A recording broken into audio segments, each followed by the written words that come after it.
Buds, Sir, magandang umaga, sir. wala ka na ngayong araw. Bro, sir? Totoo. Inaasahan kong sa paglaya mo. Sige, bilisan mo, sir. Baka tapakan kita. Buds, inaasahan ko na hindi na maging mainit ang ulo mo. Sir, yes, sir. At sana sa paglaya mo, huwag ka nang babalik sa lugar na to. Hindi na, sir. 10 taon na ako dito. Nagpabalik-balik, sir. Buwas-buwasan mo yung pagiging mainit ang ulo mo. Kaya nga, sir, di ko mapigilan yung emosyon ko. Tumutulong, sir. Sus, Ito na sabi ko lang, dapat kalma. maging kalmado ka lang. Huwag masyadong agresibo. Kaya nga, sir, pag may naantag ka, napipikon ako, sir. Bibira mo kagad. Binibira ko, eh. Pag Oo, nagagalit ka naman eh. suntukan nga ba tayo, sir?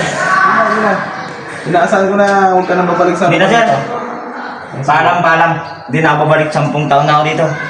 Yes! Kaya na ako.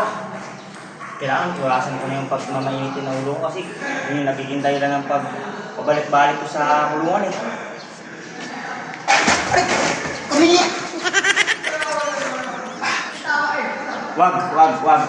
Wag.